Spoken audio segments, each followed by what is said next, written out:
मक्खन सिंह का मेरे पास फोन आया, कह रहा सर दिल्ली में ब्लास्ट हो गया।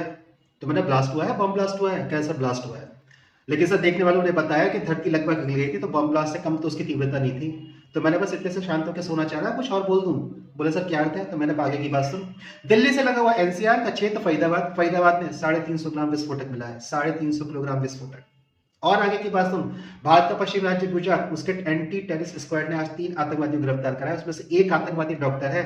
ये सोच, ये जिहादी मानसिकता किस स्तर पे चल रही है। उनके पास से पाकिस्तान मेड वेपन्स मिले हैं और रीजी नाम का एक विशाल और विषाक्त पदार्थ मिला है, जो साइनाइड की तुलना में कई कई गुना अधिक घातक है। अगर उसको किसी डैम में डाल दिया जाता जहां से पीने के पानी की सप्लाई हो रही है, तो सोच लाखों लोग एक साथ मर जाएंगे। भारत में हाहाकार, डिजास्टर मैनेजमेंट की स्थिति आ जाएगी। और आगे की बात सुन, भारत का पश्चिमी देश पाकिस्तान, वहां का आर्मी चीफ असीम मुनीर, उसको पाकिस्तान का सर्वे बनाने की बात चल रही है। बस एक बिल पास होना, बिल पास होना कोई बड़ी बात नहीं है। और इसके बाद वहां की न्यूक्लियर कमांड अथॉरिटी का अपॉइंटमेंट उसके हाथ में आ जाएगा, यानी कि सीधे सीधे पाकिस्तान का न्यूक्लियर बॉम्ब उसके हाथ में है।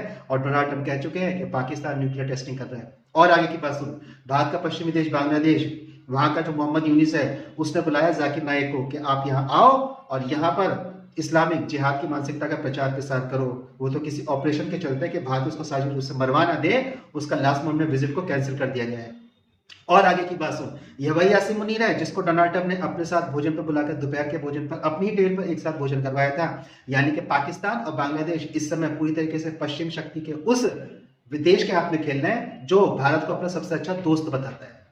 और आगे की बात सुन, भारत में अभी लगभग 8 करोड़ इलीगल इमिग्रेंट्स रह रहे हैं, यानी कि अप्रवासी लोग भारत में रह रहे हैं, और ये सारे के सारे जिहादी मानसिकता के लोग हैं। और आगे की बात सुन, आर्मी का ये कहना है अगर इन पर नियंत्रण नहीं रखा गया है तो चिकन नेक को हम ये हमसे तोड़ देंगे, नॉर्थ ईस्ट भारत से टूट जाएगा। इसके साथ ही अगर युद्ध की स्थिति आती है तो एक गोली हम सामने से ले लेंगे और एक गोली हम पीछे से ले लेंगे।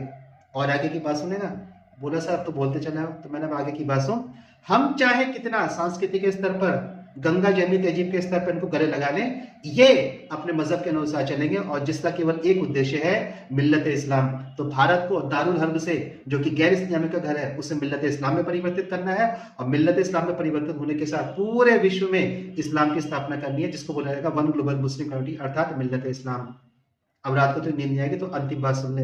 अगर ये सब हम भारतीय लोग नहीं जागे और सजग नहीं हुए, तो ये भारत में इतनी बड़ी अराजकता करेंगे कि सबसे पहले हमारी बहन बेटियों को ही गिद्ध की तरह नोच कर खा लेंगे। इसलिए इस मानसिकता से सावधान रहने की आवश्यकता है।